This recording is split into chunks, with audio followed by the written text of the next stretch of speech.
ker sem politik, bom to rekla, da je pa očitno predsednik vlade se pa ustrašil časa pred volitvami.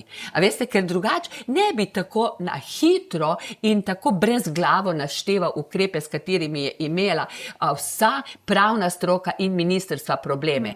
Prej je 3 leta pa pol gledal stran. Koalicijska partnerica ga je na to opozarjala, da bo treba začeti reševati. Pa nič. Potem pa, ko se je zgodila smrt, ki se res ne bi smela zgoditi, je pa odreagiral.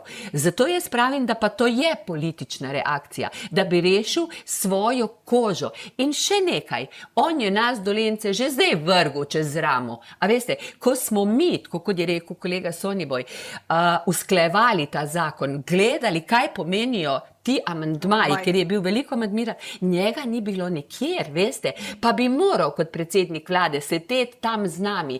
Ta zakon sega najmanj v 8 različnih zakonov, tudi v kazenski zakonik. Njega ni bilo, pa bi moral koordinirati delo teh ministrov.